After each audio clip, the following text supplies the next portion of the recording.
Well, hello, hello, hello, and welcome to another edition of Empowered Heart to Heart. We're so glad that you're here with us, and I am so excited for this episode today because I have one of my really good friends with me, Nancy Rodriguez, and you are in for a treat today. We have her live for an interview and we just want you to hear about her journey from being a teen mom to being an empowered professional and woman of God. And I'm so glad that she's here.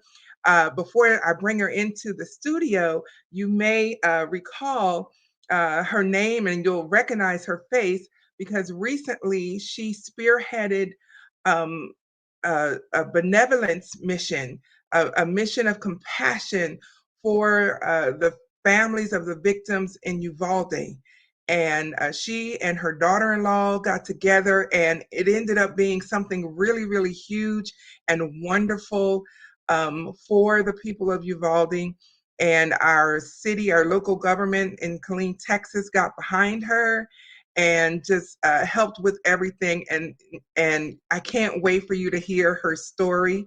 And so I'm going to go ahead and bring Nancy Rodriguez into the room because you've got to hear what she has to say. Welcome, Nancy. So glad you're here. Hi, greetings to you and your podcast listeners. Thank you. Thank you. You're just such an awesome, awesome lady. We've known each other now for, oh my goodness, It's 10 been or, quite a 10 or while. 15 years. Yes, ma'am. Yeah. Yes, ma'am. It's been quite a while, and I'm so glad that you agreed to be on our podcast interview today. And so just go ahead and tell us about yourself and your story as a teen mom or single parent. We'd love to hear it. Well, I my story didn't it wasn't it's never planned. You never plan to be a teen parent. You have your dreams, you have your aspirations. I was 14. I was dating my boyfriend of 17, somebody I grew up with. We were family. Our families were joined together.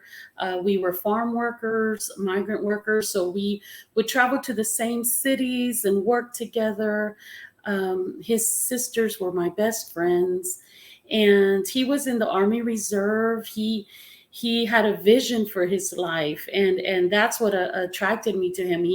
I saw him as a leader, and I thought, man, this guy's gonna go a long way, and I'm gonna go with him. And but unfortunately, his father murdered his mother when he was when he just turned 18, about to turn 18.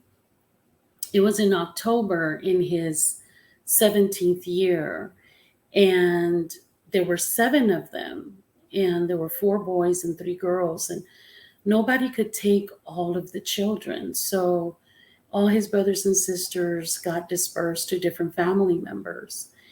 And 2 months later, he turned 18. He went to the site where they were holding the truck that still had his mother's blood from the shooting. That's where he shot her. And he cleaned the truck. He drove around to all of his family's houses and picked up all his brothers and sisters and said, I'm taking them home. We're all going home now.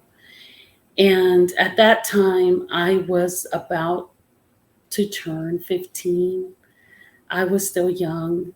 And the dreams that we had, that I would finish college before we got married, uh, being younger than him, that was our dream. He was going to join the Army.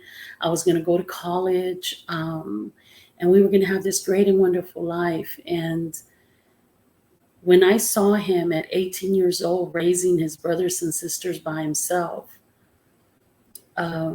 we decided that I would come with him. But I knew my father wouldn't allow it. So we lied. At first, we lied and said I was pregnant. And that is how I ended up going into a very young common law marriage. And then, of course, a year later, we did get pregnant. Mm. But being a teen marriage, it just didn't last. It didn't last. We weren't prepared. It was all done with good intention, but we were too young. And so there I was. I was 17 years old with a 1 year old, single. We, what made it so much harder was my culture. Coming from a Hispanic culture, you're not supposed to support your children when they're young and pregnant, when they're teenagers having babies. So I was left on my own a lot. Wow. I wasn't supported by my parents. I wasn't supported by aunts and uncles. You weren't supposed to. You weren't supposed to support your children at the time when they were in my situation.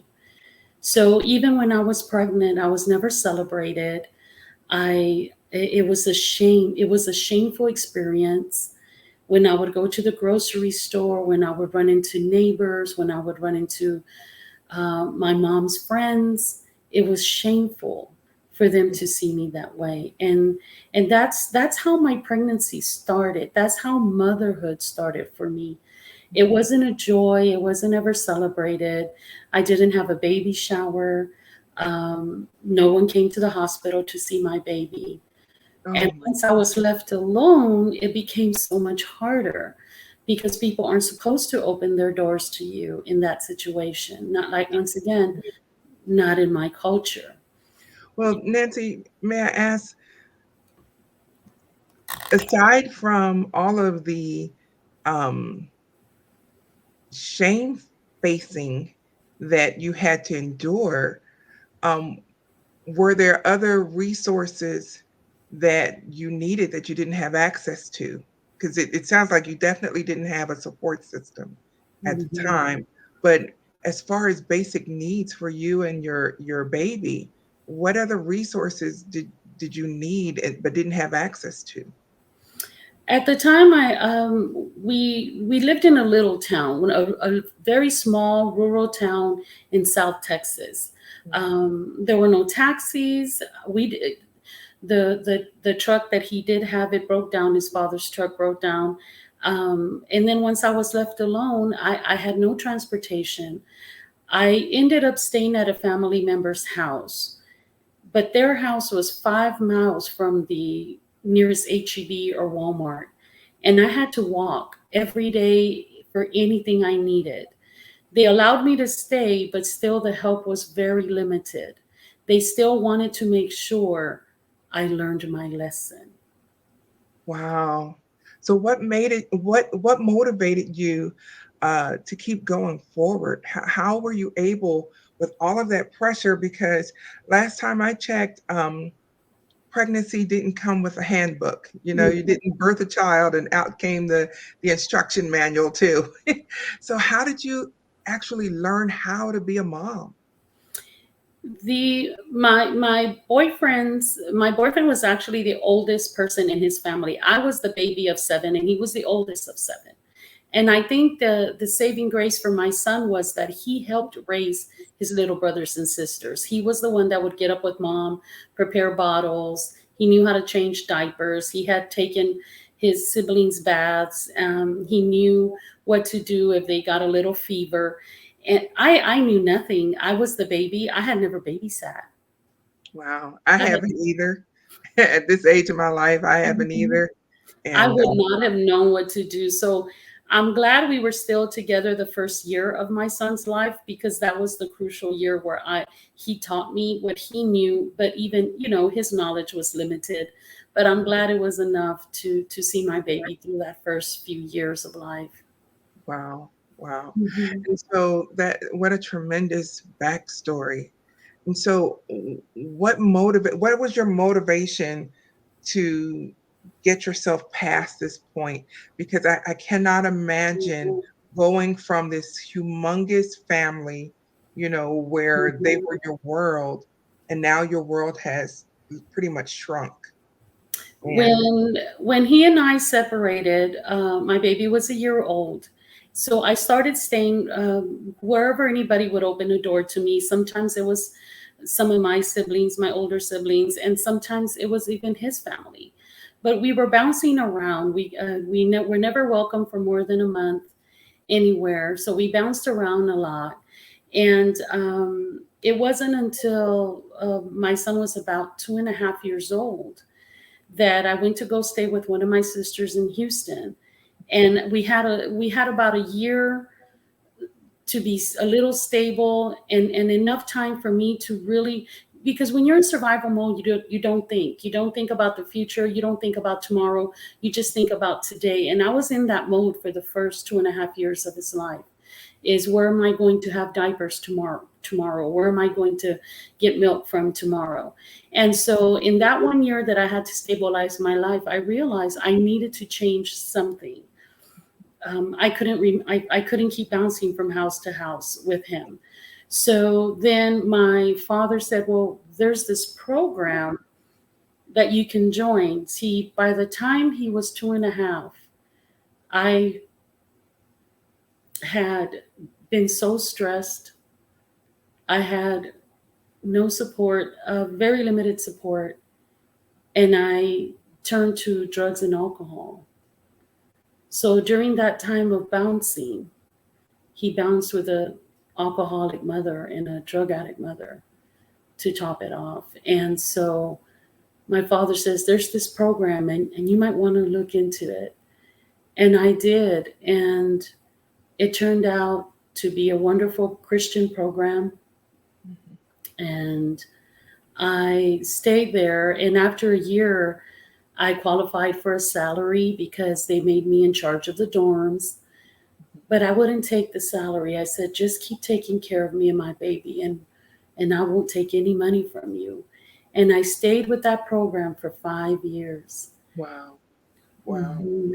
You know, Nancy, as you know, the Simmons Empowerment Foundation, of which I'm the founder and CEO, our mission is to have a home for unwed teen moms, Mhm. and not just a shelter, but we want to empower teen moms through pre and postnatal health education, through job skills training, and through Christian counseling and coaching as needed. Um, and in listening to your story, Mhm. my heart just aches for you because I feel like, wow, I wish we had existed back then. Um, because somehow, like that program you were a part of, we could have Mhm. been a resource too. And wow, what an amazing, amazing, amazing story. So, what does empowerment mean to you? Today, empowerment means being okay within your own skin, not walking around with shame, forgiving yourself for the mistakes, Mhm. and just being comfortable in your own skin. And that took me. I am 50 years old, and that took most of my life to achieve. Just Wow, being comfortable in my own skin. There were wow. so many battles, and you just didn't see any resolution at the time. And Mhm. the program, like the one I went to, and the program you're trying to start, and you're beginning, and the housing that you're planning, that is so vital, so crucial for someone who is in that survival mode that I lived in for so long. Because Wow. it was during that time that my son and I had a place to stay, a safe place where I knew I would be fed every day, um, that I was able to start planning my life and start planning our future. Yes. And without that, before that, there just that was non-existent. Wow. Mhm. That, oh my goodness. I'm overwhelmed for you. Um, you know, yesterday was Father's Day, Mhm. and it just the day of reflection in Mhm. many ways for many people. Um, how was it raising a son, a man child, on your own? How was that for you? Well, once again, being in the place that I was, there was a lot of reinforcement. There was so much support. Our lives went from night to day immediately as soon as we walked in. We were met with. I was met with hugs, and I hadn't been hugged in a long time. My mother in the beginning wouldn't even speak to me. The first year of my son's life, she didn't speak to me. So to be embraced, to be welcome somewhere, was just life changing for us. And while I was there, the director was such a role model for my son, and he would tell me every once in a while, you need to let me guide him and lead him. There's things that I can teach him. And so while I kept him very close, I did allow him to guide him and advise him. And we were there until my son was 5.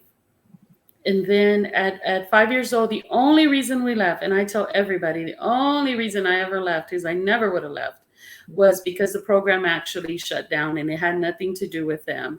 The program just shut down. They lost the grant, the funding, and everything shut down.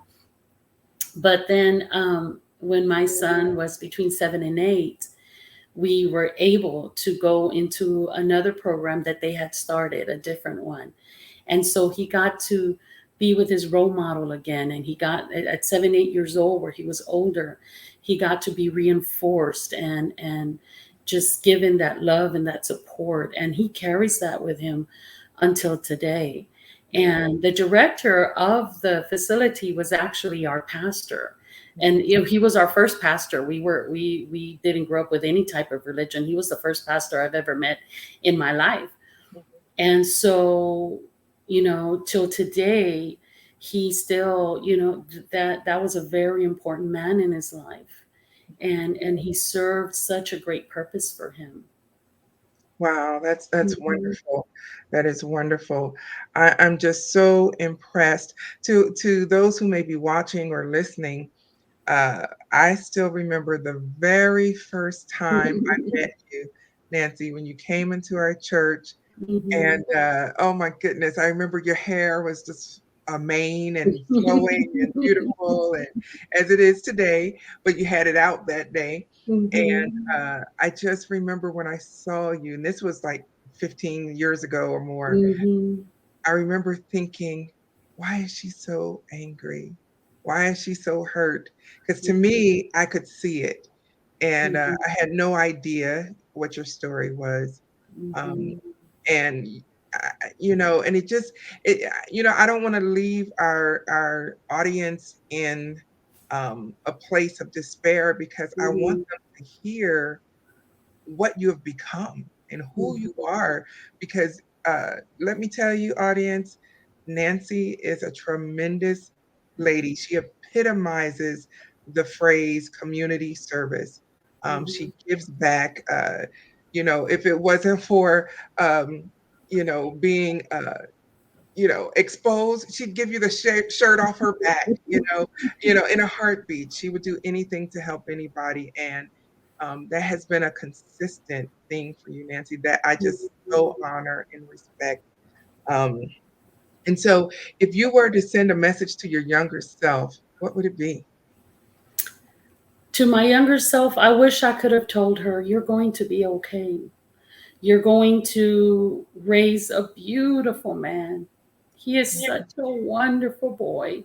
Mhm. Um, he's 34 now. He's Wow, I feel so. 34 years old.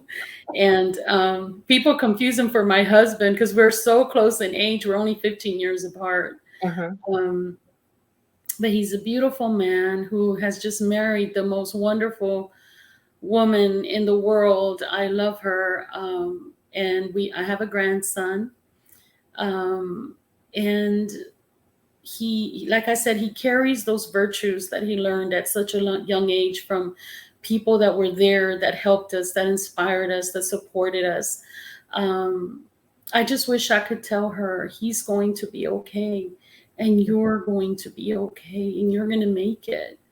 Yeah. um, I tell people all the time, the only reason I do the community service I do is I believe in it. I believe in social services because I am a result of social services. I am what social services can create. I am what a social service can make. I tell people all the time that want to donate or want to give and they're not sure how, or some people who have given in the past and they're doubtful. They're wondering, am I making a difference? And I tell them, you are. Don't ever give up on young people. Don't give up on them. Don't give up on us. I still say us.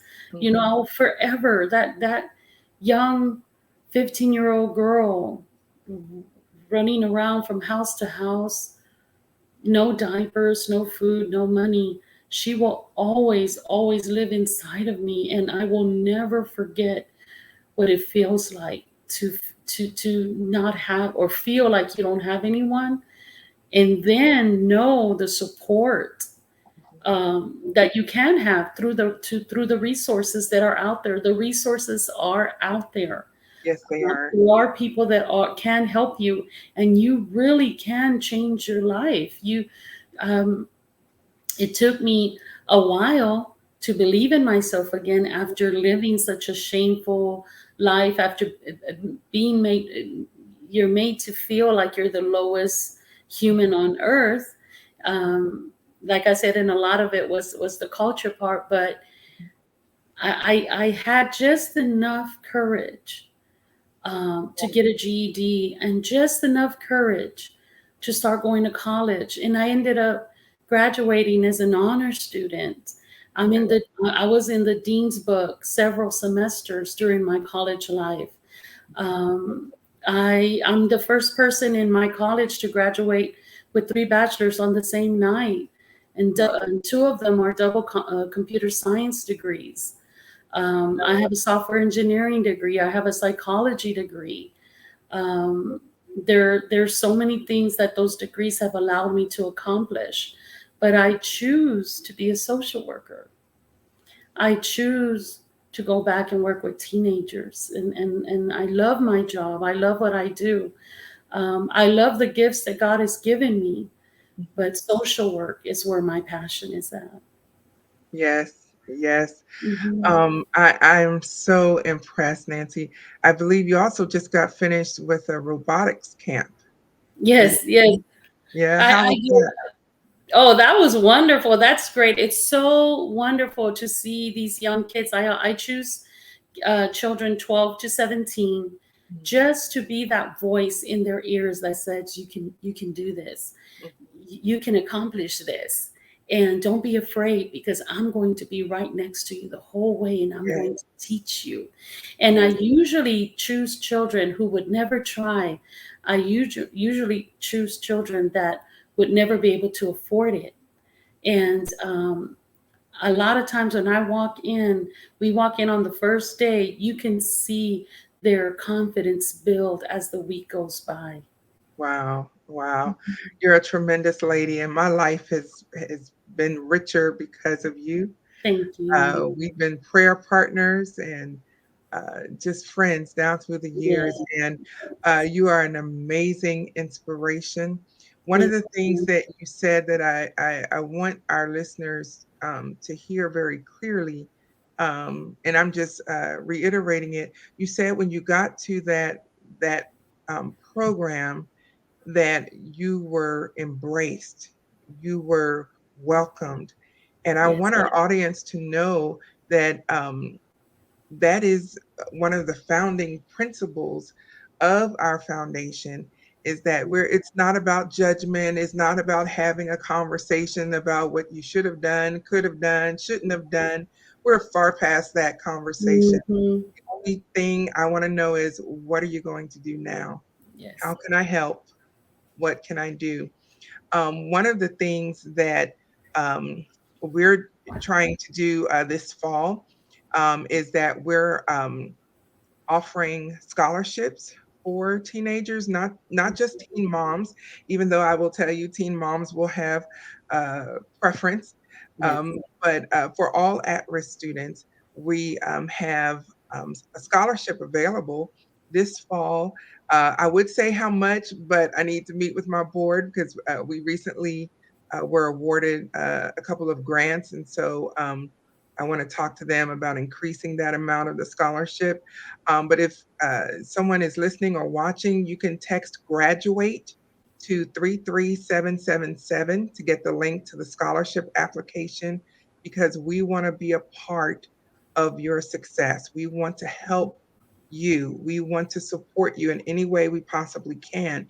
And so, again, you would text the word graduate to 33777 to get the link to the scholarship application. Nancy, I am so glad that you were able to join us today. I'm glad to be in the same church with you. Thank Um, you. and by the way, our church is New Life Apostolic Church in Killeen, Texas. And anyone in the area, or if you're coming to the area, you're more than welcome to visit us. Hmm. We're at 4712 East Rancier Avenue in Killeen, Texas.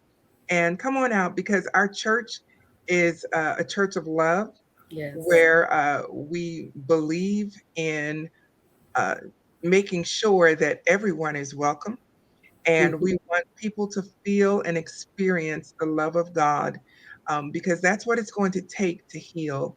And Nancy, is there anything else you want to share and tell a teen mom that you haven't already said? Reach out for help. That was hard for me, like I said, because I know you have to first you have to go through the disappointment to yourself, your family. You feel like you've disappointed everyone, but reach out for help because it is there. It is there, and it truly can change your life. Yes, absolutely. Mhm. Absolutely. Well, thank you so much for joining me today on our very first interview. You are wonderful, and Thank you. I appreciate you being here. And I'm sure we'll keep folks posted about what you're doing in the community because I know you're doing a great work. And thank you so much, Nancy, for being with us. Okay. Thank you. Thank you so much for having me. Yes. All righty. Thank you, everyone, for joining us.